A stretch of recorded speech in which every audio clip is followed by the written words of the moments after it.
Manchester ইউনাইটেডের দায়িত্ব নেওয়ার পর কোচ রুবেন আমোরির প্রথম বড় কোনো অ্যাসাইনমেন্ট ছিল আর্সেনালের বিপক্ষে ম্যাচ, কিন্তু প্রথম পরীক্ষায় পাশ করতে পারেনি আমোরি। এমিরেটস স্টেডিয়ামে পুরো ম্যাচ জুড়ে বল দখলের সমান আধিপত্য দুই দলেরই, কিন্তু প্রথমার্ধ শেষ হয় গোলশূন্যভাবে। বিরতির পর ৫৪ মিনিটে টিম্বারের গোলে এগিয়ে যায় আর্সেনাল। ৭৩ মিনিটে সালিবার গোলে ব্যবধান দ্বিগুণ করে গানাররা। এরপর চেষ্টা করেও আর ম্যাচে ফিরতে পারেনি ম্যান ইউনাইটেড। অন্য ম্যাচে নিউক্যাসলের সঙ্গে ৩-৩ গোলে ড্র করেছে লিভারপুল। জেমস প্যাকের ম্যাচের ৩৫ মিনিটে এগিয়ে যায় নিউক্যাসল। ৫০ মিনিটে জোনসের গোলে সমতায় ফেরে লিভারপুল, আর ৬৩ মিনিটে গোল করে আবারও এগিয়ে যায় নিউক্যাসল।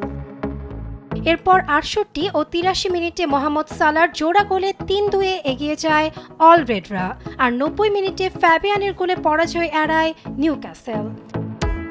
প্রিমিয়ার লিগের আরেক ম্যাচে নটিংহ্যামকে ৩-০ গোলে হারিয়ে ৭ ম্যাচ পর জয় ফিরেছে ম্যানচেস্টার সিটি। ৮ মিনিটে বার্নার্ডো সিলভা, ৩১ মিনিটে ডি ব্রুয়েনা আর ৫৭ মিনিটে জেরেমি ডোকুর গোলে জয় পায় সিটিজেনরা। সাউদাম্পটনকে ৫-১ গোলে বিধ্বস্ত করেছে চেলসির হয়ে গোল করেন ডিসাসি, এনকুকো, মাদুয়েকা, পালমার ও সানচো। এদিকে লা লিগায় অ্যাথলেটিক ক্লাবের কাছে ২-১ গোলে হেরে পয়েন্ট তালিকায় শীর্ষস্থানে ওঠার সুযোগ হাতছাড়া করেছে রিয়াল মাদ্রিদ। ৫৩ মিনিটে অ্যালেক্সের গোলে এগিয়ে যায় অ্যাথলেটিক। ৬৮ মিনিটে এমবাপ্পের পেনাল্টি মিস করলেও ৭৮ মিনিটে বেলিংহামের গোলে সমতায় ফেরে রিয়াল।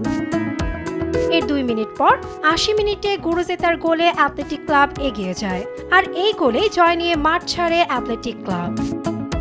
নিউজ ডেস্ক, দেশ টিভি।